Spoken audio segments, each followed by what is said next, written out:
नमस्कार, सगरमाथा प्राइम समाचारमा स्वागत छ। म जयन्ती पुडासेनी। नमस्कार, म पुष्पा श्री कार्की। सगरमाथा प्राइम समाचारको सुरुमा मुख्य समाचार।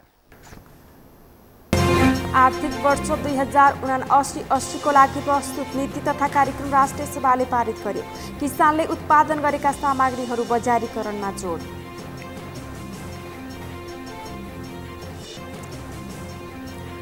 नेपाली समाज विचलनतिर गइरहेको माओवादी केन्द्रका अध्यक्ष दाहालको भनाई, विचार र निष्ठाको आधारमा नचलेको जिकिर।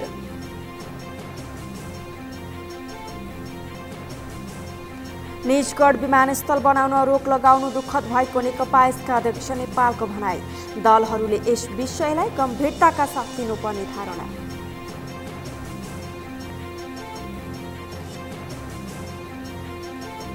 जघन्य अपराधका घटना हुनै नदिने गरी आवश्यक कानूनको तर्जुमा गर्ने गृहमन्त्री खाँडको प्रतिबद्धता, मानव बेचबिखन विरुद्ध नागरिक समाजले खेलेको भूमिकाको प्रशंसा।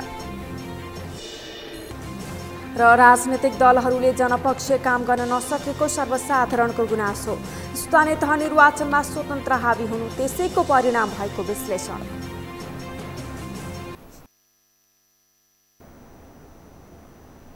सगरमाथा प्राइम समाचार अब विस्तारमा। संघीय संसद अन्तर्गतको राष्ट्रिय सभाले सरकारले आगामी आर्थिक वर्ष 2079-80 को लागि प्रस्तुत गरेको नीति तथा कार्यक्रम बहुमतले पारित गरेको छ।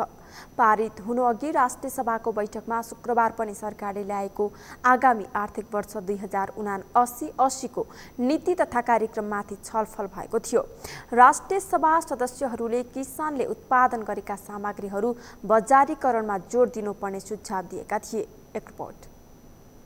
संघीय संसद अन्तर्गतको राष्ट्रिय सभाले सरकारले आगामी आर्थिक वर्ष 2079-80 को लागि प्रस्तुत गरेको नीति तथा कार्यक्रम बहुमतले पारित गरेको छ। शुक्रबार बसेको राष्ट्रिय सभाको बैठकले सरकारले आगामी वर्षका लागि प्रस्तुत गरेको नीति तथा कार्यक्रम बहुमतले पारित गरेको हो। बैठकमा बोल्दै राष्ट्रिय सभा अध्यक्ष गणेश प्रसाद तिमल सिन्हाले जेठ 10 गते सरकारका तर्फबाट राष्ट्रपति विद्यादेवी भण्डारीले प्रस्तुत गर्नुभएको आगामी आर्थिक वर्षको नीति तथा कार्यक्रम बहुमतले पारित भएको घोषणा गरे। पारित हुनुअघि नीति तथा कार्यक्रममाथि छलफल भएको थियो। छलफलमा बोल्दै संशोधनकर्ता डाक्टर बिमला राई पौडेलले सैद्धान्तिक रूपमा नीति तथा कार्यक्रम धेरै लामो भएको बताइन्। उनले नीति तथा कार्यक्रममा बाटो चौडा बनाउनेदेखि लिएर एयरपोर्ट बनाउने जस्ता साना कुराहरू जोड्न आवश्यक नरहेको बताइन्। उनले सरकारले ल्याउने नीति लामो हुँदै गएको सच्याउन आवश्यक रहेको पनि बताइन्। संशोधनकर्ता पौडेलले सरकारले एकातिर दोहोरिने प्रवृत्तिका सङ्घ संस्थालाई खर्च कटाउने भनेको भए पनि अर्कोतर्फ बुँदा 123 को दोस्रो खण्डमा सार्वजनिक नीतिको समग्र विश्लेषणका लागि राष्ट्रिय योजना आयोगमा नीति प्रयोगशाला स्थापना गरिनेछ भन्ने कुरा गरेर नीति तथा कार्यक्रममा दोधारे चरित्र देखाएको आरोप लगाइन्।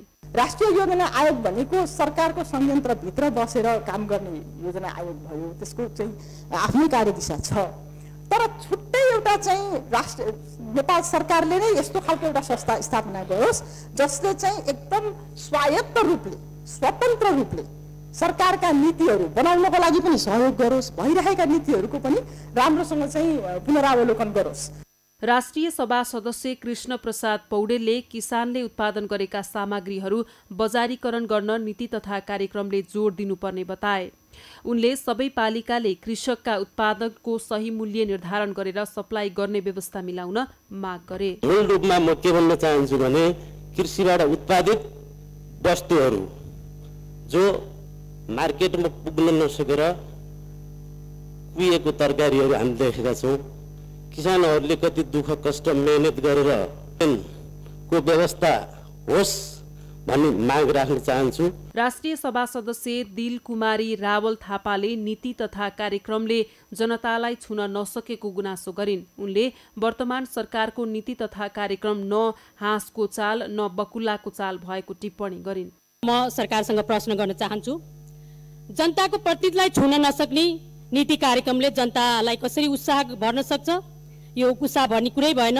यसकारण वर्तमान गठबन्धन सरकारद्वारा प्रस्तुत नीति कार्यक्रम हामीले गाउँमा सुन्ने गरेको न हाँसको चाल न बकुलाको चाल भएको छ। त्यस्तै राष्ट्रिय सभा सदस्य तारामान सुनारले नीति तथा कार्यक्रम सपना बाँड्ने नारामा केन्द्रित नरहेको विपक्षीलाई तितो लागेको बताए। सरकारले ल्याएको नीति तथा कार्यक्रम सपना बाँड्ने र करिश्माई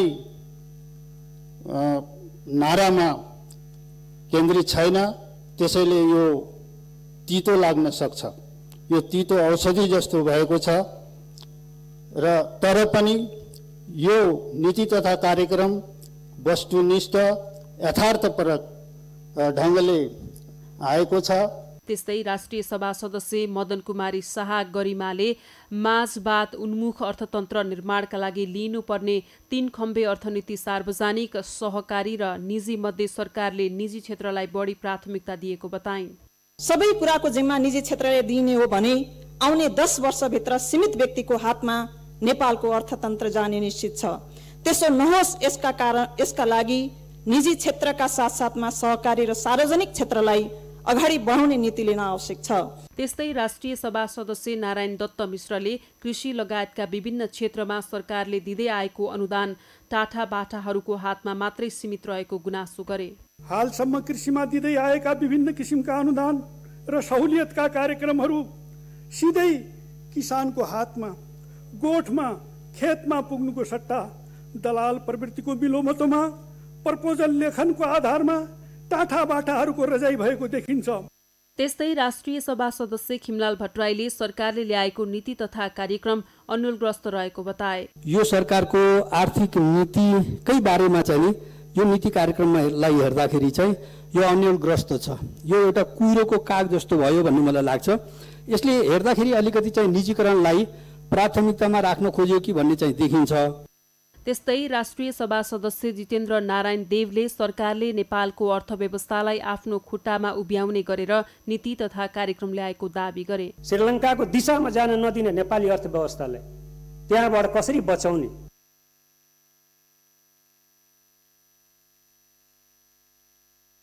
त्यो क्राइसिसबाट बचाउने। राष्ट्रिय सभा सदस्य देवले आजको आवश्यकता भनेको आफ्नो खुट्टामा नेपालको अर्थनीति कसरी आत्मनिर्भर बनाउने भन्ने रहेको बताए। राष्ट्रिय सभाको अर्को बैठक जेठ 15 गते दिउँसो 3 बजे बस्नेछ। नेकपा माओवादी केन्द्रका अध्यक्ष पुष्पकमल दाहालले नेपाली समाज विचलनतिर गइरहेको बताउनु भएको छ। उहाँले नेपाली समाज विचार र निष्ठाको आधारमा नचलेको बताउनु भयो। उहाँले क्षणिक व्यक्तिगत स्वार्थको निम्ति समाजमा अस्वस्थ प्रतिस्पर्धा हुन थालेको टिप्पणी गर्नुभयो। निकै राम्रो राज्य, निकै राम्रो समाज निर्माण गर्ने भनेका छौँ, हामीले कुरा पनि गरेका छौँ, तर हाम्रो दिनदिनैको काम कारबाहीहरू चाहिँ हाम्रो भनाइसँग तालमेल भइरहेका छैन। कहीँ न कहीँ हाम्रो सिस्टमभित्र अहिले पनि थुप्रै खोटहरू छन्, जसले गर्दा समाज रूपान्तरणको क्रान्तिकारी ढङ्गले अगाडि जानेतिर होइन, अझ बढी विभ्रमतिर, अझ बढी विचलनतिर गइरहेको छ र त्यो खतरा दिन प्रतिदिन बढ्दो छ। विचारको आधारमा होइन, कुनै निष्ठाको आधारमा होइन, कुनै एउटा महान र उदात्त उद्देश्य अगाडि राखेर त्यसको निम्ति समर्पण, त्यसको निम्ति त्यागको आधारमा होइन, क्षणिक व्यक्तिगत स्वार्थको निम्ति अस्वस्थ प्रतिस्पर्धामा हाम्रो समाज गइरहेको भान हुन्छ हामी सबैलाई। उहाँले नयाँ खालको अनुसन्धान, आविष्कार र अभियानको खोजीमा केन्द्रित हुन जरुरी रहेको बताउनुभयो।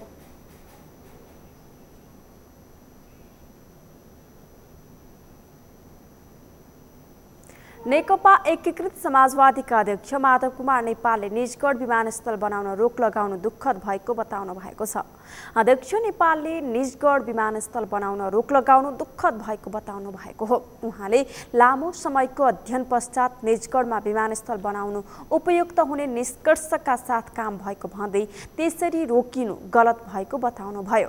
विमानस्थल निर्माणमा अर्बौं रुपैयाँ खर्च भइसकेको र जग्गा समेत अधिग्रहण भइसकेको भएको अवस्थामा काम रोकिनु दुःखद भएको उहाँको भनाइ छ।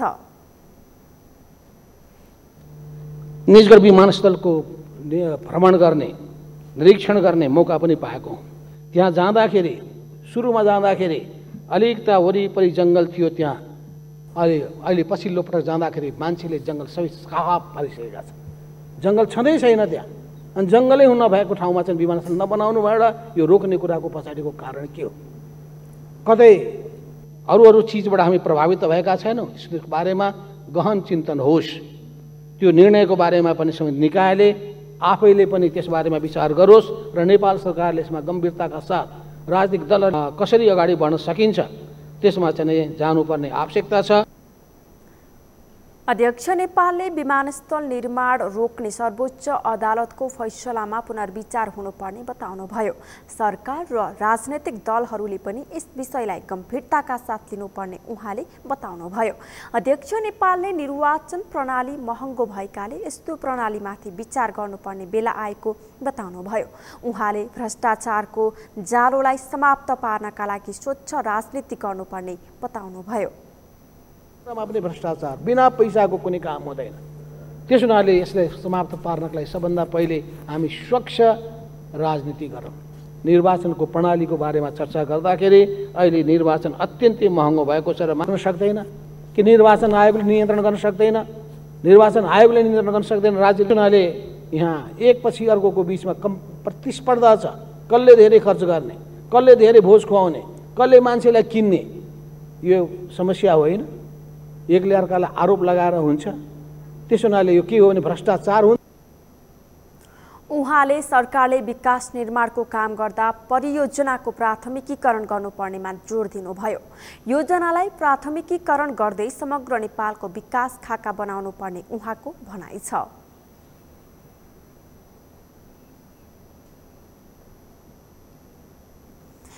गृहमन्त्री बालकृष्ण खाँडले बलात्कार, घरेलु हिंसा, एसिड आक्रमण जस्ता जघन्य अपराधका घटना हुनै नदिने गरी सरकारले आवश्यक कानुनको तर्जुमा गर्ने प्रतिबद्धता व्यक्त गर्नुभएको छ।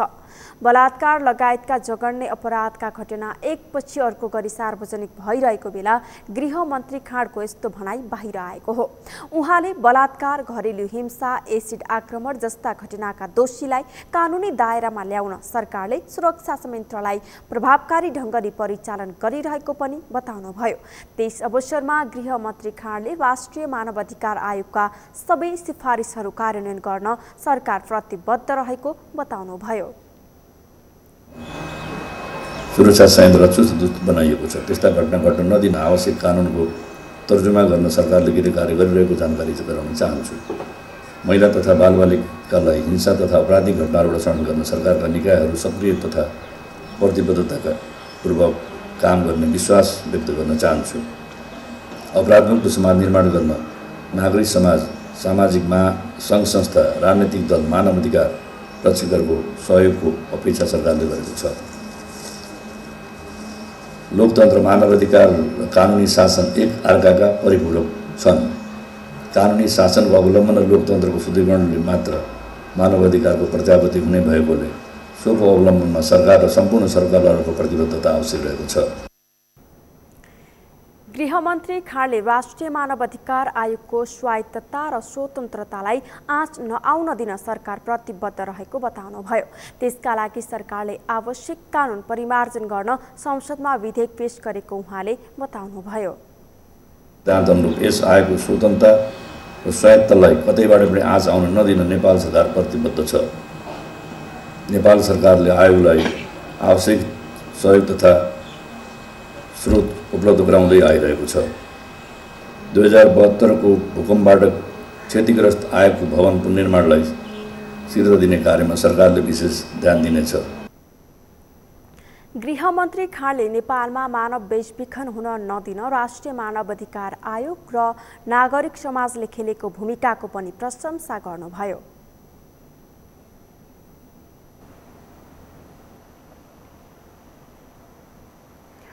कानून न्याय तथा संसदीय मामिला मन्त्री गोविन्द प्रसाद शर्मा कोइरालाले पेट्रोलियम पदार्थमा भएको मूल्य वृद्धिको विषयको उचित सम्बोधन गर्ने गरी नीति तथा कार्यक्रम ल्याएको दावी गर्नुभएको छ। शुक्रबार राष्ट्रिय सभामा सांसदहरूले उठाएका प्रश्नको जवाफ दिँदै मन्त्री शर्माले यस्तो बताउनु भएको हो।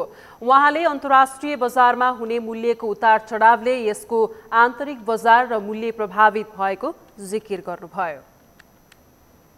यसको आन्तरिक बजार र मूल्य प्रभावित हुने गर्दछ। सरकारले पेट्रोलियम पदार्थको खपत कम गर्न र स्वचालित मूल्य प्रणालीबाट पेट्रोलियम पदार्थको मूल्य निर्धारण गर्दै आएको छ। यसको बावजुद उपभोक्तालाई सहुलियत प्रदान गर्न पेट्रोलियम पदार्थको हात प्रचलित बजार मूल्यमा पेट्रोलमा प्रति लिटर 14 रुपियाँ 64 पैसा, डिजेलमा प्रति लिटर 26 रुपियाँ 82 पैसा र ग्यास प्रति सिलिन्डर 879 रुपियाँ 85 पैसा घाटा बेहोरी सरकारले उपभोक्तालाई उपलब्ध गराउँदै आएको छ। मन्त्री शर्माले मुलुकको सार्वभौम सत्ता, भौगोलिक अखण्डता, राष्ट्रियता, स्वाधीनता, स्वाभिमान र सीमानाको सुरक्षाका लागि सरकार मुलुकको सार्वभौम सत्ता, सचेत र तयार रहेको बताउनुभयो। राष्ट्रियता, स्वाधीनता, स्वाभिमान र सीमानाको सुरक्षाका लागि सरकार सदैव सचेत र तयार छ।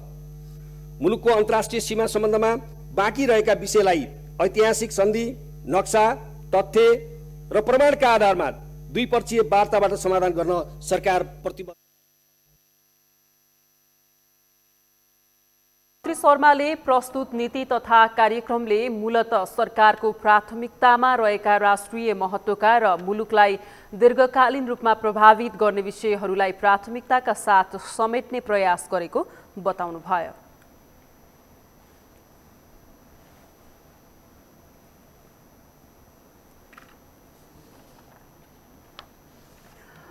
राष्ट्रिय प्रजातन्त्र पार्टी राप्रपाका सांसद राजेन्द्र लिङदेनले सरकारले ल्याएको नीति तथा कार्यक्रम मन्त्री र सत्ता पक्षका सांसदहरूको चुनाव लक्षित कार्यक्रम मात्रै भएको आरोप लगाउनु भएको छ। सांसद लिङदेनले सरकारले ल्याएको नीति तथा कार्यक्रममा रासायनिक मल किन्न नपाएका किसानले अर्को वर्ष पाउने सुनिश्चितता नभएको जिकिर गर्नुभएको छ। उहाँले शैक्षिक सत्र सुरु भइसक्दा समेत विद्यार्थीले पाठ्यपुस्तक नपाएको गुनासो गर्दै नीति तथा कार्यक्रममा अर्को वर्ष समयमै पाठ्यपुस्तक पाउने नीति नसमेटिनु दुःखद भएको बताउनु भएको छ। मानिसहरू जो अब बर्खा लाग्न लाग्यो, खेतीबाली लगाउने बेला भयो, पैसा तिरेर एक बोरा युरियाको मल किन्न पाउँदैनन्। तिनीहरूको बारेमा यहाँ कहाँ छ यो नीति कार्यक्रममा? म त्यो खोज्छु कि यो साल त भएन, अर्को साल त कमसेकम अब मल पाउने कुराको सुनिश्चितता छ, कहीँ देखिन्न। नीति कार्यक्रमले त्यस्तो विषयहरू छुनुपर्ने हो कि होइन र प्राथमिकताहरू कसरी निर्धारण हुन्छन्? हाम्रो देशको प्राथमिकता के हो? हामीले भन्नुपर्दाखेरि हाम्रो देशको प्राथमिकता यो हो भनेर कहाँ भन्नुपर्ने? प्राथमिकतामा सबभन्दा माथि कहाँ छ? कुन चिज छ? सबभन्दा माथिको प्राथमिकता के हो?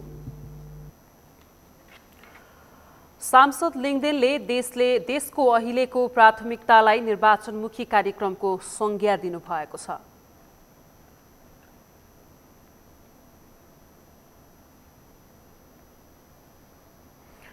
लोकतान्त्रिक समाजवादी पार्टी लोसपाका सांसद राजेन्द्र महतोले काठमाडौँ महानगरमा विजयी स्वतन्त्र उम्मेद्वार बालेन्द्र शाह परिवर्तनको संकेत भएको बताउनु भएको छ। सांसद महतोले काठमाडौँमा स्वतन्त्र उम्मेद्वार विजयी हुनु परिवर्तनको संकेत भएको बताउनु भएको हो। उहाँले जनताले परिवर्तन खोजेको भए पनि राजनीतिक दलहरूले पूरा गर्न नसक्दा यो अवस्था सृजना भएको बताउनुभयो। यो काठमाडौँमा यो बालेन्द्र शाह के हो? त्यो परिवर्तनको संकेत, जनताले खोजेको परिवर्तन त्यो संकेत हो। आज म बधाई दिन्छु यही मञ्चबाट काठमाडौँवासीलाई। परिवर्तनको संकेत त्यो बालेन्द्र शाहलाई बधाई दिन चाहन्छु। परिवर्तनको संकेत हो, त्यो अरू केही होइन, यो कुरा बुझ्नुपर्छ।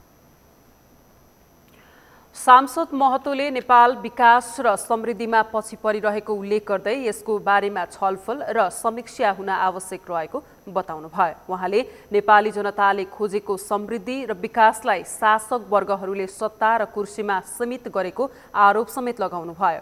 सांसद महतोले नेपालमा लोकतन्त्रको दुरुपयोग भएकोले अब सोच्ने बेला आएको पनि बताउनुभयो।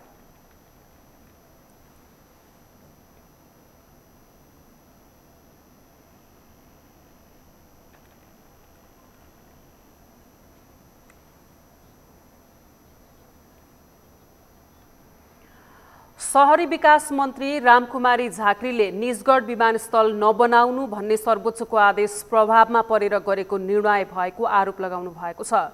उहाँले सर्वोच्चले गरेको यो निर्णय कुनै आधारमा टेकेर गरेको निर्णय हो भन्दै प्रश्न गर्नुभएको हो। उहाँले अदालतले रुख फाड्ने कुरा, जग्गा अतिक्रमण गरेर बसेकाहरूको कुरालाई समातेर गरेको निर्णय भए त्यसको विकल्प खोज्न सकिने, तर यो निर्णय कसैको प्रभावमा आएर गरेको निर्णय भएको आरोप लगाउनु भएको छ। भन्दै गर्दा कुन कुरालाई समातेर यो निर्णय भएको छ भन्ने कुरा हेरौँ। कति 8,000 कि कति हजार हेक्टरमा रुख फाड्ने कुरालाई भनेको छ भने त्यसको विकल्प दिन सकिन्छ। त्यहाँ बसेका अव्यवस्थित ढङ्गले जग्गा अतिक्रमण गरेर बसेकाको अधिकारलाई टेकेर त्यो कुरा गरेको छ भने त्यसको अर्को उपचार गर्न सकिन्छ। त्यसपछि यदि त्यहाँ एयरपोर्ट चल्दैन भन्छ भने त्यसका बारेमा अर्को उपचार गर्न सकिन्छ। तर न्यायालय पनि आज प्रश्नभन्दा बाहिर छैन नि। प्रत्येक न्यायाधीश यदि प्रधान न्यायाधीश हुने लाइनमा छन् भने पार्लिमेन्टमा आएर फेस गर्नुपर्छ। त्यो भनेको पब्लिकलाई फेस गर्नु हो। हाम्रो संविधानमा भएको धेरै राम्रो व्यवस्था हो यो र पहिलोचोटि भयो यो। मन्त्री झाँक्रीले नेकपा एमालेका अध्यक्ष तथा पूर्व प्रधानमन्त्री समेत रहेका केपी शर्मा ओलीले बिहिबार संसदमा गरेको सम्बोधनमाथि पनि प्रश्न उठाउनु भएको छ। उहाँले अध्यक्ष ओलीले गरेको सम्बोधनको कुनै तुक नरहेको टिप्पणी गर्नुभयो। कमर्सियल हिसाबले भन्ने हो भने त्यो टावर सस्टेन गर्नको लागि त्यसको सेटलमेन्ट अरू मान्छे चाहिन्न। टावरमा खरिद गर्न, त्यो होटलमा बस्न, त्यहाँ रमिता हेर्न त मान्छे जान पर्छ नि त। ती मान्छे जाने पूर्वाधार, तिनलाई राख्ने पार्किङ, त्यसपछि त्यो एउटा टावर सस्टेन गर्नको लागि कति हेक्टर जमिनमा अर्को प्लानिङ चाहिन्छ। त्यसको कोरिलेसन हुँदैन र। अनि गफै दिएर हुन्छ अहिलेसम्म। एउटा एयरपोर्ट सस्टेन गर्न कति अर्को एयरपोर्टले अर्को सहरको तपाईँको डिमान्ड गर्छ भन् जस्तै यी चिज होइनन् भने। त्यसकारण गफैमा जम्मै चिज गर्ने हो भने 3.5 घन्टा बोल्न त मलाई पनि आउँछ, किनभने उहिले बोलेरै आएको यो। मन्त्री झाँक्रीले नीति नियमको दुरुपयोगका कारण चक्रपथ बाहिरको सडक नबनेको दावी गर्नुभयो। उहाँले बन्चरे डाँडामा फोहोर फाल्न नदिने काम काठमाडौँवासीहरूले नै त्यहाँको जग्गा किनेर स्थानीयहरूलाई उचालेको आरोप समेत लगाउनुभयो।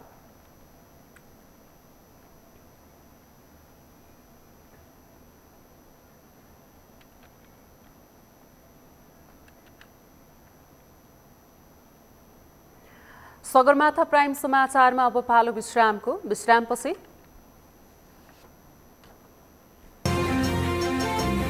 गेटा मेडिकल कलेज सञ्चालन सरकारको नीति तथा कार्यक्रममा नपरेको भन्दै स्थानीयको विरोध। 90% काम सकिँदा समेत सञ्चालनमा बेवास्ता भएको आरोप।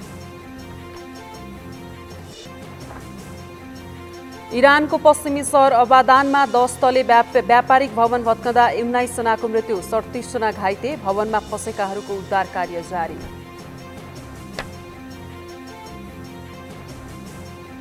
र अखिल नेपाल फुटबल संघ एन्फाको नयाँ कार्य समितिका लागि असार 6 गते निर्वाचन हुने, विभिन्न पदका लागि 54 जनाको उम्मेदवारी।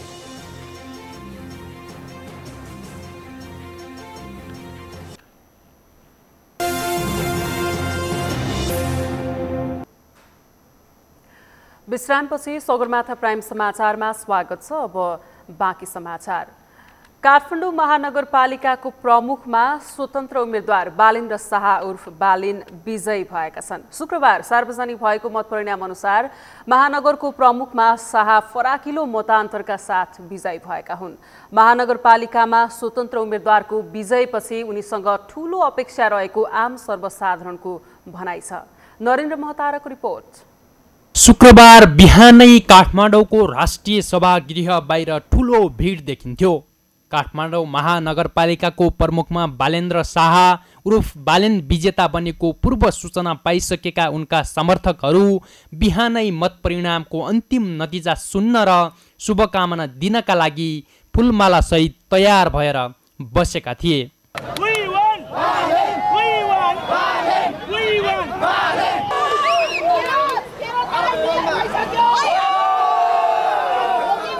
जब मुख्य निर्वाचन अधिकृतको कार्यालयले काठमाडौँ महानगरपालिकाको प्रमुखमा बालेन्द्र शाह फराकिलो मतान्तरका साथ विजयी भएको घोषणा गर्यो, त्यसपछि सभागृह बाहिरको माहौल थाम्न सुरक्षाकर्मीलाई हम्मे हम्मे भएको थियो।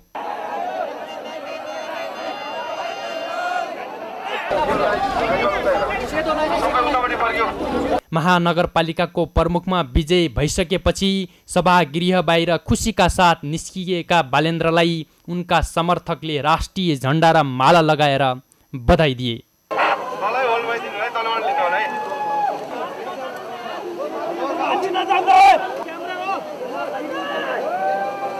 त्यसपछि उनको धन्यवाद र्याली काठमाडौँका विभिन्न ठाउँका लागि सभागृहबाट सुरु भयो।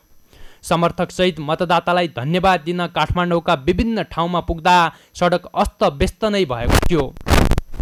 काठमाडौँका विभिन्न ठाउँमा धन्यवाद र्यालीमा हिँडिरहेका बालेन्द्रलाई अगाडि पछाडि नेपाल प्रहरीको सुरक्षा र बीचमा समर्थकको साथ थियो।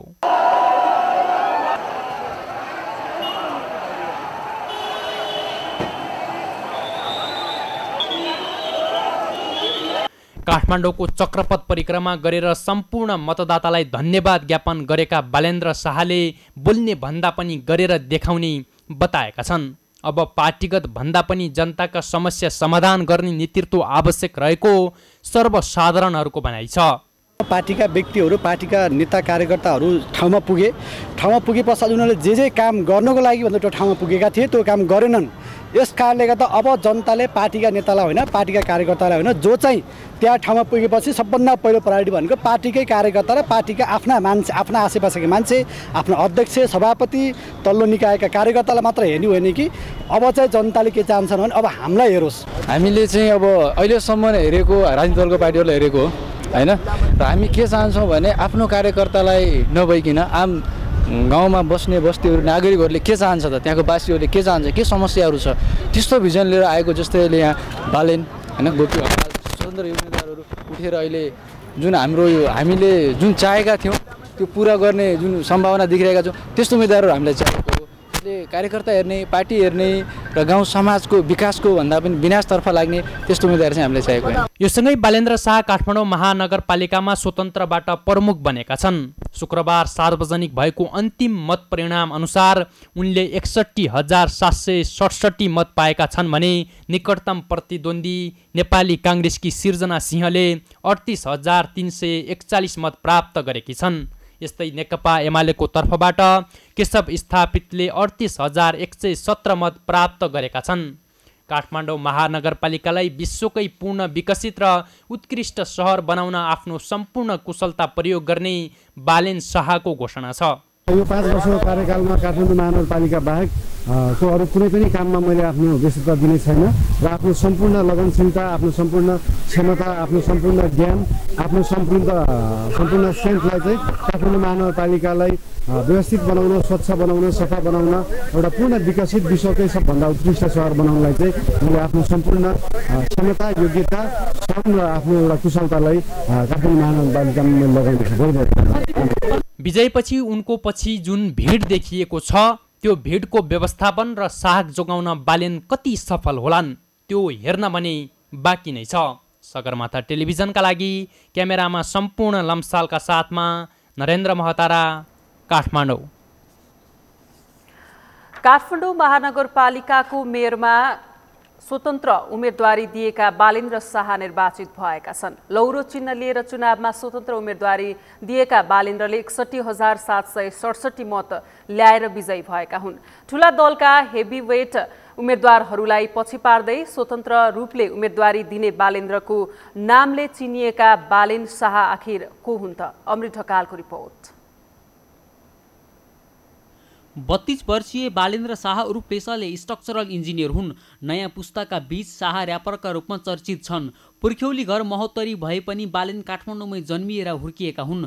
काठमाडौँको नरदेवीमा बाल्यकाल बिताएका उनी आयुर्वेदिक चिकित्सक डाक्टर रामनारायण शाह र ध्रुवदेवी शाहका छोरा हुन्। उनले व्हाइट हाउस इन्स्टिट्युट अफ टेक्नोलोजीबाट सिभिल इन्जिनियरिङमा स्नातक र भारतबाट स्ट्रक्चरल इन्जिनियरिङमा स्नातकोत्तर गरेका छन्। हाल काठमाडौँको गैरी गाउँमा बस्दै आएका शाह यसअघि पद्मा ग्रुप अफ कम्पनी लगायतका कम्पनीसँग आबद्ध भएर काम गरेका थिए।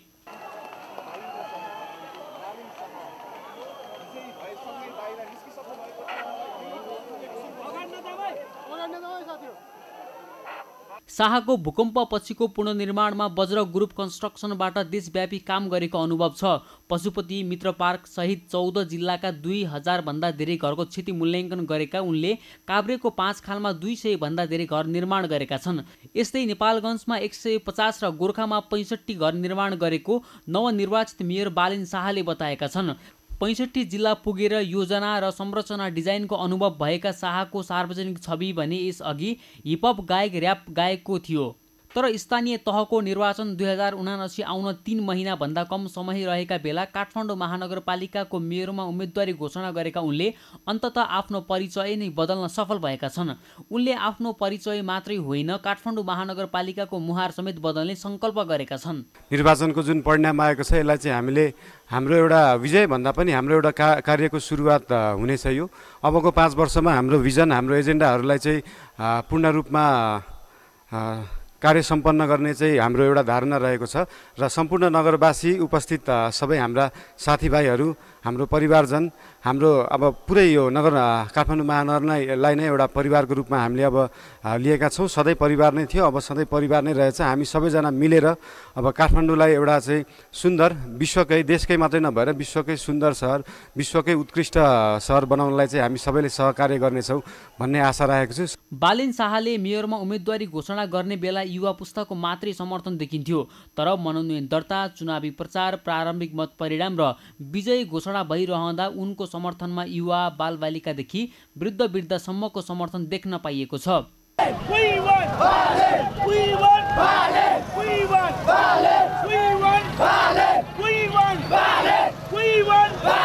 त्यसो त यति बेला बालेन शाहको चर्चा काठमाडौँमा मात्रै नभएर देश विदेशमा समेत भएको छ। काठमाडौँमा बालेन शाहलाई चिन्दै नचिन्ने मतदातालाई समेत विदेशबाट छोराछोरीले मत दिन आग्रह गरेका कारण बालेनलाई मत दिएको र समर्थन गरेको भन्दै वृद्ध समेत बालेन शाहको पक्षमा खुलेर लागेको देख्न सकिन्छ।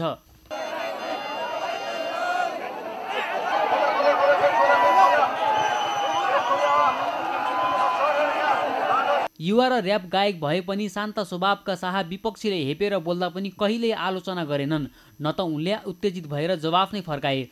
अन्ततः उनले विगतदेखि नै काठमाडौँ महानगरपालिकालाई पकड बनाउँदै आएका एमाले र काङ्ग्रेसका उम्मेद्वारलाई फराकिलो मतान्तरले पराजित गर्दै काठमाडौँ महानगरपालिकाको मेयरमा निर्वाचित भएका छन्। लौरो चिन्ह लिएर चुनावमा स्वतन्त्र उम्मेदवारी दिएका शाहले 61,767 मत ल्याएर विजयी भएका छन्। उनलाई आम युवा पुस्ताले परम्परागत दलहरूको विकल्पका रूपमा हेरेका छन्। चर्चा युवा पुस्ताको साथले उही सङ्घीय राजधानी रहेको देशको सबैभन्दा धेरै जनसङ्ख्या भएको महानगरको मेयर बनेका छन्। उनको अहिलेको चर्चा जस्तै उनले गर्ने कामको चर्चा कसरी हुन्छ, उनले काम कस्तो गर्छन्, त्यो भने समयले नै देखाउनेछ। सगरमाथा टेलिभिजनका लागि अमृत ढकालको रिपोर्ट। काठमाडौँ महानगरपालिकाकी नवनिर्वाचित उपमेयर सुनिता डङ्गोलले काठमाडौँवासीको असल जिम्मेवारी जनप्रतिनिधिको रूपमा आफूले काम गर्ने प्रतिबद्धता व्यक्त गर्नुभएको छ। नवनिर्वाचित उपमेयर डङ्गोलले आफूले निर्वाचनको परिणामलाई उत्साहको रूपमा भन्दा पनि जिम्मेवारी बोधको रूपमा लिएको प्रतिक्रिया समेत दिनुभएको छ। आफूले निर्वाचनको बेला भन्ने गरेको सफा, स्वच्छ, जीवन्त, व्यवस्थित र सांस्कृतिक नगरी काठमाडौँ महानगरपालिकालाई बनाउने अभियान आजैबाट सुरु भएको उल्लेख गर्नुभएको छ। त्यसमा साथ दिन पनि सबै मतदाताहरूलाई आह्वान गर्नुभयो। जिम्मेवारी दिइरहनु भएको मैले महसुस गरेकी छु। काठमाडौँ महानगरपालिकालाई सुरुको दिनदेखि नै भन्दै आएको स्वच्छ र त्यसै गरी सफा र त्यति मात्र होइन, जीवन्त, व्यवस्थित र सांस्कृतिक नगरी बनाउने यो अभियान आजबाट सुरु भएको छ औपचारिक रूपमा। यो अभियानमा जसरी यहाँहरूले युवाहरूलाई विश्वास गर्नुभएको छ, राजनीतिलाई डर्टी गेम, फोहोरी खेल भन्ने जमात बढिरहँदाखेरि, अझ विशेष गरी युवाहरूको लागि राजनीति भनेको पाइला टेक्ने ठाउँ होइन भनिरहँदाखेरि यो जितले पक्कै पनि केही न केही हदसम्म आशाको किरण थपिएको छ, आशाको दीप बलेको छ भन्ने विश्वास लिएकी छु र यो आशाको दीपलाई निभ्न दिने छैन। यसको लागि यहाँहरूले पनि हातेमालो गर्नुपर्छ। अब एक अर्काको खुट्टा तान्ने प्रविधि भन्दा माथि उठ्नुपर्छ, म भन्ने शब्दभन्दा माथि उठ्नुपर्छ, हामी भएर काम गर्नुपर्छ। उपमेयर डङ्गोलले एकअर्काको खुट्टा तान्ने प्रवृत्ति भन्दा माथि उठेर काम गर्ने आफ्नो योजना रहेको बताउनु भएको छ। उहाँले आफूहरूबाट गल्ती हुन नदिन आम मतदाताले खबरदारी गरिरहने विश्वास समेत व्यक्त गर्नुभएको छ। देशभरका 753वटै स्थानीय तहले नयाँ नेतृत्व पाइसकेका छन्। निर्वाचनबाट चयन भएर आएका जनप्रतिनिधिहरूले जनताका लागि नै सेवा गर्ने दाबी समेत पदभार ग्रहण गरिसकेका छन्। जनमतबाट निर्वाचित भएका जनप्रतिनिधिहरूसँग आम सर्वसाधारणको ठूलो अपेक्षा रहेको देखिन्छ। यसै सन्दर्भमा हामीले सगरमाथा जनबोलीमा सर्वसाधारणलाई सोधेका थियौं, स्थानीय तहको नयाँ जनप्रतिनिधिसँग के अपेक्षा गर्नुहुन्छ? हेरौं उनीहरूको भनाई उनीहरूकै शैलीमा।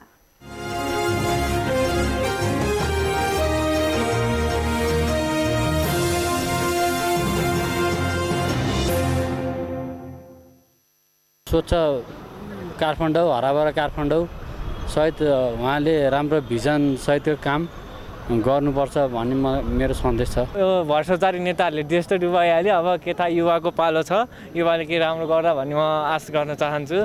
अब यदि अब युवाले योपालि राम्रो गर्न सकेन अर्कोचोटि प्रधानमन्त्री बनेर देशलाई राम्रो बनाउन सक्छन्। काठमाडौँमा सुधार होस्, त्यही हो। अब बोलेको कुराहरू सब पुरा होस्, त्यही हो। त्यति जुन गरिबीका रेखामुनि परेका तमाम दाजुभाइ दिदीबहिनीहरू हुनुहुन्छ, उहाँहरूले गरेर खान पाउनु पर्यो। यो दिनौँ बन्द हडताल लुटा चाहिँ हुनु भएन। आज दलहरूले सबैले लुट्ने, मै ठुलो, मै जान्ने, मै सुन्ने भन्ने जनतालाई नदिने, आफै खाने भएको भएर जनता वितृष्णबाट यो स्वतन्त्र आएको हो। अब यस्तो स्वतन्त्र आइरहनुपर्छ। के बौद्धिक र क्षमतावान चाहिँ स्वतन्त्रहरू आइरहनुपर्छ। अब दलहरू पाखा लाग्नुपर्छ भन्ने मेरो धारणा हो। फोहोरपन व्यवस्थापनहरू लिएर विभिन्न घोषणापत्रहरूमा लेख्नु भएको छन्, त्यो चाहिँ अपेक्षा गरिरहेको छु होइन।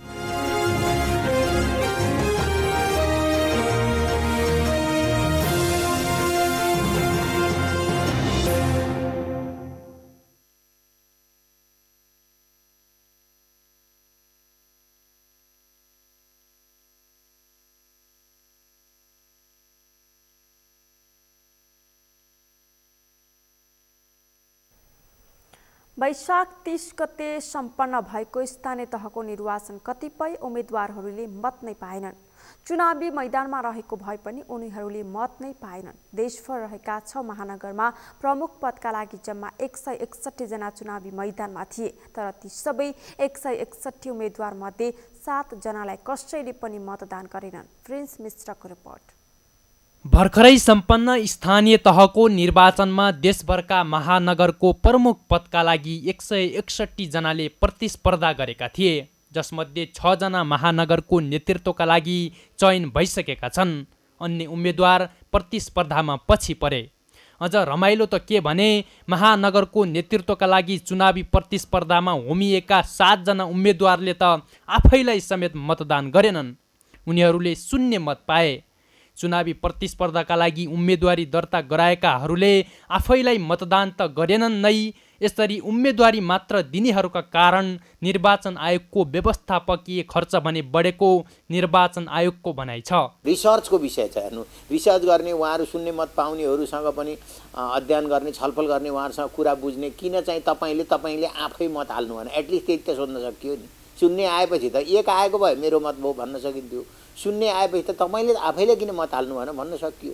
या त उहाँले हालेर पनि बदर भएको हुनु पर्यो, हाल्न नजानेर। कम्तीमा चाहिँ नि धरौटी पनि जोगाउन नसक्ने गरी मत छ। त्यो कुरा आकलन गरेर उहाँहरूले उम्मेदवारी चाहिँ नि दिनु भएन भने धेरै सबैलाई, मुलुकलाई, आयोगलाई, जनताको कर जुन खर्च भइरहेछ त्यसको लागि चाहिँ सपोर्ट हुने थियो भन्ने लाग्छ मलाई चाहिँ। यसरी आफूलाई नै मत नहाल्ने मध्ये वीरगञ्जका 6 र काठमाडौँका 1 उम्मेदवार रहेका छन्। त्यस्तै 45 जना महानगर प्रमुखका दावेदारको मत त 1 अङ्कमै सीमित रहेको छ। पोखराका 1 उम्मेदवारले 5 मत पाएका छन् भने दोहोरो अङ्कमा मत नपाउनेमा वीरगञ्जमा 21 जना, काठमाडौँमा 18 र भरतपुरमा 6 जना रहेका छन्। तर यसरी शून्य मत आउने गरी उम्मेदवारी दिनुलाई राजनीतिक लेनदेनका लागि समेत डमी उम्मेदवार अर्थात् नक्कली उम्मेदवार प्रयोग गरिएको विश्लेषकहरूको तर्क छ। निर्वाचनमा उठ्ने बेलामा मान्छे हौसिन्छन् अनि उचाल्छन् पनि अरूले, अनि जब उम्मेदवारी दिइसकेपछि चाहिँ के हुन्छ भने लेनदेन पनि हुन्छ। फेरि कतिपय ठाउँमा त्यो मान्छे निष्क्रिय पनि हुन्छ, कतिपय ठाउँमा उसले अब छोड्छ पनि। कतिपयले उम्मेदवारी दिन्छन् अनि त्यहाँबाट चाहिँ मलाई यति पैसा दिए म छोडिदिन्छु भन्छन्। कतिपयले के गर्छ भने उम्मेदवारी मेरो त उसले मलाई उठाइदियो, तर मैले उसको समर्थनमा छोडिदिए पनि भन्छन्। कतिपय चाहिँ साँच्चैकै उठ्छन्, भोट हाल्ने बेलामा चाहिँ आफैलाई भोट हाल्न सक्ने आँट आउँदैन। त्यसले गर्दा यो लोकतन्त्रको यो रङ्गीचङ्गी रूप चाहिँ स्थानीय निकायको निर्वाचनमा यसपालि पनि देखियो। अनि यसलाई लिएर रमाइलो मान्नुपर्छ, यसलाई लिएर चिन्ता गर्नु हुँदैन। यो संसारभरि हुन्छ, यो यहाँ मात्रै होइन, अरू अन्यत्र देशमा पनि हुन्छ। कतिपय अवस्थामा खडा गरिने डमी उम्मेदवारका कारण व्यवस्थापकीय खर्चको वृद्धि हुने गरेको छ। यस्तो खर्च कम गर्नका लागि निर्वाचन आयोग र सम्बद्ध पक्षले ध्यान दिन आवश्यक छ। सगरमाथा टेलिभिजनका लागि क्यामेरामा सम्पूर्ण लम्सालका साथमा प्रिन्स मिश्रको रिपोर्ट। सञ्चालनको पर्खाइमा रहेको गेटा मेडिकल कलेज सञ्चालनका लागि सरकारले नीति तथा कार्यक्रममा नराखेपछि विरोध सुरु भएको छ। कैलालीको गेटामा निर्माण भएको गेटा मेडिकल कलेज सञ्चालनमा सरकार अनिच्छुक देखिएको भन्दै धनगढी र अत्तरियामा दबाव समूह बनाएर दबाव सुरु भएको छ। पूर्वाधार निर्माणको काम 90% सकिँदा पनि सञ्चालनमा व्यवस्था गरिएको भन्दै धनगढी र अत्तरियाका स्थानीयले विरोध गरिरहेका छन्। कैलालीबाट दिनेश विष्टको रिपोर्ट। कैलालीमा निर्माण भएको गेटा मेडिकल कलेजको 90% संरचना तयार भइसकेका छन्। कलेज सञ्चालनका लागि संरचना तयार भइसक्दा पनि सरकारले नीति तथा कार्यक्रममा समावेश नगर्दा कैलालीका स्थानीयले दबाव र आन्दोलन सुरु गरेका छन्। सञ्चालनको पर्खाइमा रहेको गेटा मेडिकल कलेज सञ्चालनको माग गर्दै जिल्ला प्रशासन कार्यालय कैलाली मार्फत प्रधानमन्त्री तथा मन्त्री परिषदको कार्यालयलाई ज्ञापन पत्र बुझाएको छ। गेटा मेडिकल कलेज सञ्चालनार्थ सङ्घर्ष समिति अतरियाले प्रमुख जिल्ला अधिकारी मार्फत ज्ञापन पत्र बुझाएको हो। यस्तै प्रदेशका मुख्यमन्त्री त्रिलोचन भट्ट विभिन्न नगरपालिकाका प्रमुखहरूलाई समेत ज्ञापन पत्र बुझाउँदै यहाँका नागरिकले दबाब दिएका छन्। तत्काल मेडिकल कलेजको काम चाहिँ सुरुवात होस्, हाम्रो पढाइ सुरुवात होस्।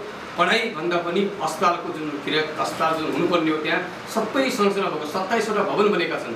700 बेडका लागि पर्याप्त भवन बनेको छ। प्रशासनिक भवन सम्पन्न भइसकेको छ। खानेपानी र विद्युत बाहेक सबै काम सरकारले चाहेको खण्डमा त्यो 3 महिनामा सुरु गर्न सक्छ। यदि अहिले हामीले सुरु गरेनौँ भनेपछि 3 वर्षपछि पनि पढाइ सुरु हुँदैन। त्यो कारणले तत्काल यसलाई सुरु गर्नुपर्छ। यसको अस्पतालको काम सुरु गरेर र यसलाई चाहिँ अध्यापनका लागि 50 जनाका लागि होस् या 100 जनाका लागि के हो त्यो भएको हामीले ल्याउनुपर्छ। र 3 महिना अगाडि जो एउटा 6 महिना अगाडि जो समिति बनेको छ त्यो समितिले यसलाई प्रतिष्ठानमा लैजाने कि यसलाई मेडिकल कलेजमा विश्वविद्यालय लैजाने भन्ने कुरा बहस थियो। हामी भन्दैछौँ विश्वविद्यालय होइन, यसलाई आफ्नै स्वायत्तता सहितको प्रतिष्ठानमा लगेर यसको चाहिँ अब MBBS सुदूरपश्चिमै पढ्न पाउनु पर्यो।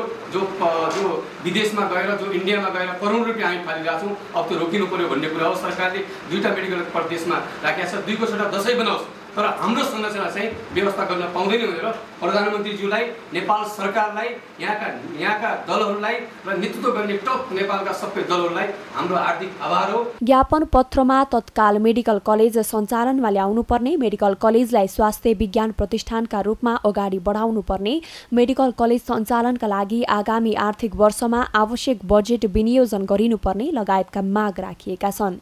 यथाशीघ्र गेटा मेडिकल कलेज सञ्चालन गरियोस्। नम्बर 3, सरकारको नीति तथा कार्यक्रममा समावेश गरी बजेट मार्फत सम्बोधन गरियोस्। नम्बर 4, तत्काल 600 शय्याको अस्पताल सञ्चालन गरियोस्। नम्बर 5, अस्पताल सञ्चालनका लागि आवश्यक पर्ने मानव संसाधन, मेडिकल उपकरण लगायतका आवश्यक सामग्रीहरूको व्यवस्था यथाशीघ्र गरियोस्। धन्यवाद। सुदूरपश्चिमको स्वास्थ्य सेवा र चिकित्सा शिक्षाका लागि ठूलो उपलब्धि मानिएको मेडिकल कलेज चाँडो सञ्चालनमा ल्याउन माग गर्दै बुधबारदेखि धनगढी र अत्तरियामा विरोधका कार्यक्रम सुरु भएको छ। कैलालीको गेटामा मेडिकल कलेज सञ्चालनमा आए सुदूरपश्चिमको स्वास्थ्य तथा शिक्षामा ठूलो क्रान्ति आउने विश्वास स्थानीय नागरिकले गरेका छन्। मेडिकल कलेज सञ्चालनमा आएपछि उपचारका लागि निज तथा अन्य ठाउँमा जानुपर्ने बाध्यताको अन्त्य हुने स्थानीयले बताएका छन्। सुदूरपश्चिमकै मान्छेले पनि मेडिकल कलेजमा पढ्न पाउन सजिलो हुन्छ। जसले विदेशमा गएर पढ्नुपर्नेको अवस्था छ त्यो अवस्था चाहिँ कम हुँदै जान्छ। र यसले गर्दाखेरि जुन केसहरू ज्ञान नभएका, जुन हामीले निजी अस्पतालहरूले गर्न सकेका सेवा सुविधा, जुन सरकारी अस्पतालहरूले दिने सेवा सुविधाहरू छ, त्यो सेवाको विस्तृत सेवाहरू पर्याप्त मात्रामा पाउँदै जान्छ। र त्यसले गर्दाखेरि एउटा जुन सेवा नपाएर वञ्चित भएका आम नागरिक छन् उहाँहरूलाई सजिलो हुन्छ। तथापि विदेश जाने रोकिने, विदेश जान पढ्न जाने रोकिने अवस्था पनि आउँछ र विदेशमा गएर उपचार गर्ने सङ्ख्या पनि घट्दै जान्छ र जुन स्वास्थ्यमा चाहिने इक्विपमेन्टहरू जुन अपुग भएर बाहिर रेफर हुनुपर्ने अवस्था छ त्यो कम भएर कैलालीको गेटामा 2073-74बाट निर्माण सुरु भएको मेडिकल कलेजको 90% काम पूरा भएको छ, तर अस्पतालका लागि आवश्यक उपकरण, फर्निचर र जनशक्तिको व्यवस्थापन भएको छैन। सरकारले मेडिकल कलेजको प्रारूपको टुङ्गो नलगाएकोले उपकरण र जनशक्ति व्यवस्थापनमा पनि समस्या देखिएको हो। सगरमाथा टेलिभिजनका लागि कैलालीबाट दिनेश विष्टको रिपोर्ट। नागार्जुन नगरपालिकाका प्रमुख मोहन बहादुर बस्नेतले राजनैतिक दल नसचिए देशमा धेरै बालिन र हर्कहरू जन्मिने बताएका छन्। दलीय व्यवस्थाको विकल्प नभए पनि राजनैतिक दलहरूले नयाँ ढङ्गले सोचेर अघि नबढे जनताले विकल्प खोज्ने प्रमुख बस्नेतले बताए। सरकारको तलब भत्ता मात्रै लिने भन्दा पनि जनतामुखी भई काम गर्न उनले सबैलाई आग्रह समेत गरेका छन्। अमृत ढकालको रिपोर्ट। नागार्जुन नगरपालिकाका प्रमुख मोहन बहादुर बस्नेतले राजनीतिक दल नसचिए देशमा धेरै बालेन्द्र शाह र हर्क राईको जन्म हुन सक्ने बताएका छन्। शुक्रबार काठमाडौँमा नागार्जुन महिला जागरण विकास संस्थाले आयोजना गरेको कार्यक्रमलाई सम्बोधन गर्दै मेयर बस्नेतले दलीय व्यवस्थाको विकल्प नभए पनि राजनीतिक दलहरू नयाँ ढङ्गबाट अघि नबढे जनताले अरू नै विकल्प खोज्न सक्ने भन्दै दलहरूलाई सचेत गराएका छन्। त्यसलाई सुधारेर गएन भने फर एक्जाम्पल अहिले तपाईँको हर्क राई र बालिनको प्रविधि चाहिँ नि तपाईँको आउन सक्छ। जनताको लोकप्रिय जनप्रतिनिधिलाई तपाईँको चाहिँ नि कसैले पनि अब रोक्न सक्ने चाहिँ नि छैन। त्यो नेताहरूले चाहिँ नि त्यसलाई करेक्सन गरेर अहिले यो तपाईँको दलको विकल्प छैन, तर दललाई चाहिँ नि तपाईँको चाहिँ नि हेर्नुहोस् है, अब तपाईँहरू चाहिँ नि ले चाहिँ नि यो जुन हामीले मेसेज दिएका छौँ यो चाहिँ नि तपाईँ सुधार गरेर लानु भएन भने हामी फेरि तपाईँको चाहिँ नि यो परिस्थिति चाहिँ नि आउन सक्छ भन्ने चाहिँ नि एउटा सन्देश प्रवाह गर्नुभएको छ। दोस्रो पटक नागार्जुनको मेयरमा निर्वाचित बस्नेतले शपथ ग्रहणकै दिन आफूले पाउने मासिक तलब दलित र विपन्न परिवारलाई दिने घोषणा गरिसकेको बताए। आफू सरकारको तलब भत्ता खान भन्दा पनि जनताको सेवा गर्न निर्वाचित भएकाले आगामी 5 वर्ष जनताकै लागि समर्पित हुने उनले बताए। नेपाल सरकारले चाहिँ नि सुविधा भत्ता गरेर 60,000 जस्तो चाहिँ नि मन्थली दिन्छ। अब म चाहिँ नि तपाईँको तलब खान आएको होइन, म त तपाईँको जनताको सेवा गर्न आएको।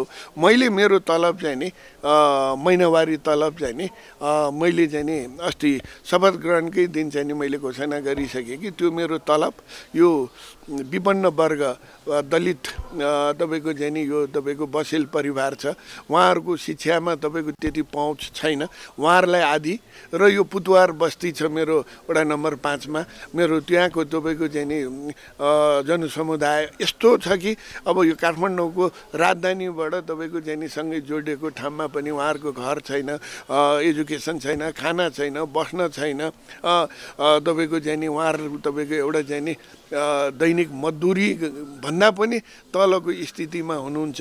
अब उहाँहरूलाई चाहिँ नि हामीले उत्थान नगर्ने हो भने अब त्यो वर्ग जहिले पनि तपाईँको चाहिँ नि तल पर्ने हो भने माथिल्लो वर्ग मात्रै राम्रो भएर हुन्न। नागार्जुन महिला जागरण विकास संस्थाले स्थापना कालदेखि नै महिला सशक्तिकरणका काम गर्दै आएको छ। सो संस्थाले महिलाहरूलाई जागरण गर्ने, महिलालाई सशक्तिकरण र महिलालाई आत्मनिर्भर गर्दै आएको छ। शुक्रबार संस्थाले काठमाडौँमा कार्यक्रम गर्दै नागार्जुन नगरपालिकामा नवनिर्वाचित मेयरलाई सफल कार्यकालको शुभकामना दिएको छ। हामीले हामीले चाहिँ हाम्रो नागार्जुन महिला भएको कारणले पनि र हाम्रो नागार्जुन महिला जागरणको संस्थामा भएको नाताले नागार्जुन नगरपालिकामा उहाँले पहिला पनि 5 वर्ष कार्यकाल एकदमै भव्यका साथले चाहिँ उहाँले विकास गर्नुभएको, त्यसकारणले उहाँले अहिले पनि निर्वाचित हुनुभयो र आउनुभएको हुँदा हामी उहाँको चाहिँ अमूल्य समय धेरैतिर व्यस्तता हुनुहुन्छ अनि हाम्रो यो संस्थाले उहाँलाई यसो सानो सम्मान गरौँ भनेर र त्यसै गरी नागार्जुन नगरपालिका वडा नम्बर 4 मा नेपाली कांग्रेसका सबै टिमै विजयी हुनुभएको छ। उहाँहरूलाई पनि हामीले यहीँ बोलाएर एउटा सानो सम्मान गर्ने कार्यक्रम गऱ्यौँ। त्यसको लागि हाम्रो दिदीबहिनीहरूले पनि अब घर घरमा टोल टोलमा सबैले स्वागत गर्नको लागि उहाँलाई एकदमै प्रोत्साहनको साथ उहाँले पहिला गरेको कार्यकालको कदर गर्दै अत्याधिक मतले पनि उहाँलाई 5 वर्ष फेरि पनि कार्यकाल गर्नको लागि जिम्मा दिनुभएको छ। त्यसको लागि हामी चाहिँ नि यहाँ आएर एउटा सम्मान गर्ने कार्यक्रम राख्यो। नागार्जुन महिला जागरण विकास संस्थाले मत बदर नहोस् भनेर नगरपालिकाभरि मतदानको 15 दिन अगाडिदेखि नै मतदान शिक्षा दिने काम गरेको थियो। यस्तै संस्थाले निर्वाचन सम्पन्न भएपछि पनि 7 दिनसम्म निरन्तर मतगणना स्थलमा 200 भन्दा बढीलाई निशुल्क पानी, फलफुल लगायतका कुरा वितरण गरेको थियो। सगरमाथा टेलिभिजनका लागि क्यामेरामा सन्तोष छेत्रीका साथमा अमृत ढकालको रिपोर्ट। नेपालका लागि भारतका पूर्व राजदूत रञ्जित रोयले नेपाल भारतबीच राम्रो छिमेकीको सम्बन्ध रहेको बताउनु भएको छ। काठमाडौँमा नेपाल भारत मैत्री समाजले आयोजना गरेको कार्यक्रमलाई सम्बोधन गर्दै पूर्व राजदूत रोयले नेपाल भारतबीचको जस्तो सम्बन्ध विश्वमा बिरलै पाइने गरेको बताउनु भएको हो। पूर्व राजदूत रोयले दुई देशका बीचमा केही राजनैतिक मुद्दा भए पनि ती मुद्दालाई कूटनीतिक मार्फत समाधान गर्नुपर्ने बताउनु भएको छ। उहाँले दुई देशका राजनैतिक मुद्दा सबै आर्थिक पाटोलाई पनि महत्त्व दिनुपर्ने बताउनुभयो। Neighborhood policy. There will be very few countries in the world where you have this kind of frequency and back-to-back visits. So I think this just goes to show how important Nepal का कितना महत्व है भारत के लिए। ये हमारे प्रधानमंत्री और आपके प्रधानमंत्री जो हैं दोनों एक दूसरे के कंट्रीज में जाते हैं और इतनी बढ़िया विजिट्स होती हैं। Secondly, political issues हैं relationship में. Every relationship has issues, and especially when you are such a close relationship between two neighbors, there are bound to be issues. So those issues have to be resolved. But that does not mean, and here I disagree with somebody who said, first we have to resolve all the issues and then we start cooperation. I don't think diplomacy or international affairs works like that. Nepal Bharat बीच आर्थिक विकास गर्ने सम्बन्धमा नेपाल भारत मैत्री समाजले आयोजना गरेको अन्तर्क्रिया कार्यक्रममा दुवै देशका राजनीतिज्ञ, अर्थविद र कूटनीतिज्ञको सहभागिता रहेको थियो। सगरमाथा प्राइम समाचारमा एकैछिन विश्रामपछि। इरानको पश्चिमी शहर अबादानमा 10 तले व्यापारिक भवन भत्किँदा 19 को मृत्यु, 37 जना घाइते, भवनमा फँसेकाहरूको उद्धार जारी। र अखिल नेपाल फुटबल संघ एन्फाको नयाँ कार्य समितिको लागि असार 6 गते निर्वाचन हुने, विभिन्न पदमा 54 जनाको उम्मेदवारी।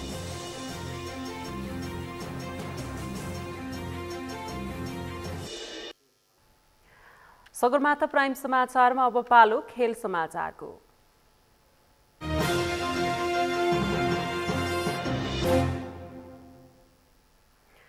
अखिल नेपाल फुटबल संघ एन्फाको नयाँ कार्य समितिका लागि निर्वाचन हुँदैछ। नयाँ नेतृत्व सहित 21 सदस्यीय कार्य समितिका लागि असार 6 गते अखिल नेपाल फुटबल संघ एन्फाको निर्वाचन हुने भएको हो। जेठ 6 गतेदेखि 12 गतेसम्मलाई समय तोक्दै निर्वाचनमा भाग लिन मनोनयन दर्ता समय तोकिएको छ। समितिका अनुसार अहिलेसम्म अध्यक्ष सहित विभिन्न पदमा 54 जनाको उम्मेदवारी परेको छ भने असार 6 गते हुने निर्वाचनका लागि 1 अध्यक्ष, 1 वरिष्ठ उपाध्यक्ष, 4 उपाध्यक्ष, 13 केन्द्रीय सदस्य र 2 महिला सहित 21 जना सदस्यको चयन गर्नेछ। आसन्न निर्वाचनको अध्यक्षका पदका लागि वर्तमान अध्यक्ष कर्मा छिरिङ शेर्पा र वरिष्ठ उपाध्यक्ष पंकज विक्रम नेमुवाङले प्यानल सहित उम्मेदवारी दर्ता गराएका छन् भने अध्यक्ष पदकै लागि फ्रेन्ड्स क्लबका राजीव पौडेलले पनि उम्मेदवारी दर्ता गराएका छन्। 3 अध्यक्षका प्रत्याशीले निर्वाचन समितिले तोकेको समयभित्रै छुट्टा-छुट्टै कार्यक्रम गरेर घोषणा गरेका थिए। 1 वरिष्ठ उपाध्यक्ष पदमा कुल 2 जनाको उम्मेदवारी परेको छ। कर्मा छिरिङ शेर्पा प्यानलबाट वरिष्ठ उपाध्यक्षमा सरस्वती क्लबका अध्यक्ष शिक्षित पराजुलीले उम्मेदवारी दर्ता गराउँदा पंकजको प्यानलबाट सिन्धुपाल्चोक जिल्ला फुटबल संघबाट वीरबहादुर खड्काले उम्मेदवारी दर्ता गराएका छन्। यस्तै 4 उपाध्यक्ष पदमा शेर्पा प्यानलबाट कुमार केसी, विज्ञानराज शर्मा, उपेन्द्रमान सिंह र रत्नकुमार श्रेष्ठले उम्मेदवारी दर्ता गराएका छन् भने पंकजको प्यानलबाट विराटजङ साई, सुन्दर सिंह जोशी, दावा लामा र दीपक खतिवडा गरी कुल 8 उम्मेदवारले मनोनयन दर्ता गराएका छन्। सगरमाथा प्राइम समाचारको अन्त्यमा मुख्य समाचार फेरि एकपटक। आर्थिक वर्ष 2079-80 को लागि प्रस्तुत नीति तथा कार्यक्रम राष्ट्रिय सभाले पारित गरे। किसानले उत्पादन गरेका सामग्रीहरू बजारीकरणमा जोड।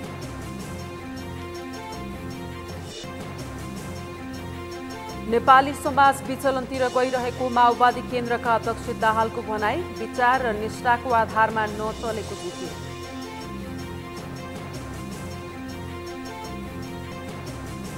निजगढ विमानस्थल बनाउन रोक लगाउनु दुःखद भएको नेकपा एसका अध्यक्ष नेपालको भनाई दलहरूले यस विषयलाई गम्भीरताका साथ लिनुपर्ने धारणा।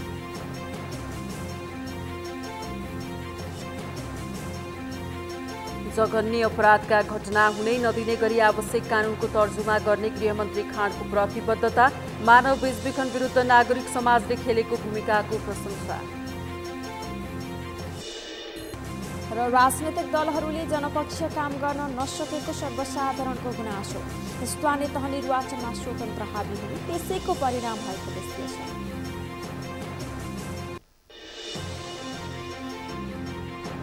सगरमाथा प्राइम समाचार अहिलेलाई सकियो। तपाईँ समाचार बुलेटिनका साथै सगरमाथा टेलिभिजनका सम्पूर्ण कार्यक्रम www.sagarmatha.tv मा पनि पढ्न र हेर्न सक्नुहुनेछ। साथै युट्युबमा youtube.com/sagarmatha TV नेपालमा हेर्न सक्नुहुनेछ। तपाईँ हामीलाई फेसबुकमा पनि facebook.com/STV नेपालमा फलो गर्न सक्नुहुनेछ।